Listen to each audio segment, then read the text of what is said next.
नमस्कार। चलिए आज समझते हैं भारत के फाइनेंशियल सिस्टम को। सुनने में ये थोड़ा मुश्किल लग सकता है ना, पर असल में ये बस एक कहानी है। कहानी इस बात की कि हमारी मेहनत की कमाई, हमारी बचत का एक एक रुपया आखिरकार देश की तरक्की में कैसे लगता है। तो आइए इस कहानी को एकदम आसान भाषा में समझते हैं।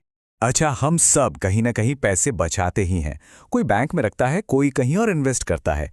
पर क्या कभी ये ख्याल आया है कि उस पैसे का होता क्या है? क्या वो बस यूं ही कहीं पड़ा रहता है किसी तिजोरी में? नहीं, बिल्कुल नहीं। सच तो ये है कि रुका हुआ पैसा अपनी ताकत खो देता है। इसीलिए ये जो पूरा फाइनेंशियल सिस्टम है ना, वो ये पक्का करता है कि हमारा पैसा एक बहुत ज़रूरी सफ़र पर निकले।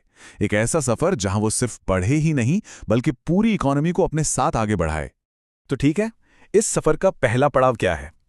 देखिए, किसी भी फाइनेंशियल सिस्टम का सबसे सबसे बेसिक काम होता है दो तरह के लोगों को मिलाना। एक वो जिनके पास एक्स्ट्रा पैसा है, मतलब हम जैसे सेवर्स, और दूसरे वो जिन्हें पैसे की जरूरत है, मतलब बोरोवर्स। ये जो डेफिनेशन है ये इसे बहुत अच्छे से समझाती है। ये नियमों और इंस्टीट्यूशंस का एक ऐसा ढांचा है जो पैसे को बहने देता है। इसे ऐसे समझिए, जैसे हमारे शरीर में सर्कुलेटरी सिस्टम होता है ना, जो खून को हर हिस्से तक पहुंचाता है।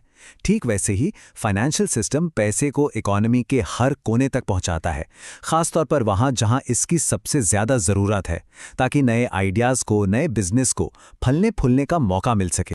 तो एक बार जब पैसा इस सिस्टम के अंदर आ गया, फिर उसके सामने दो रास्ते खुलते हैं। ये दो अलग अलग तरह के सफ़र हैं। एक को हम कह सकते हैं छोटी और तेज दौड़, और दूसरी है एक लंबी मैराथन। और यहीं से चीजें और इंटरेस्टिंग हो जाती हैं। ये दोनों रास्ते, जैसा कि हम देख सकते हैं, एक दूसरे से काफी अलग हैं। पहला है मनी मार्केट। इसे एक स्प्रिंट, एक छोटी दौड़ की तरह समझिए।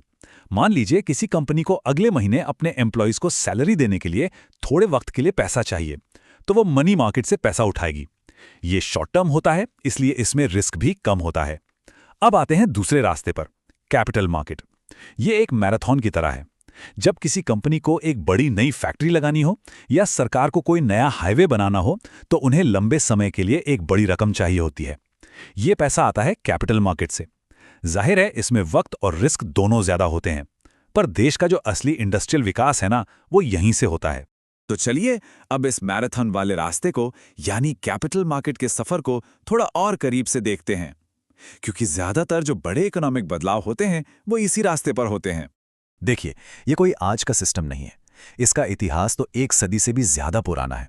सोचिए, 1875 में बॉम्बे स्टॉक एक्सचेंज बना, एशिया का पहला। इसने भारत में एक ऑर्गेनाइज तरीके से निवेश की नींव रखी। फिर 1956 में एक कानून आया,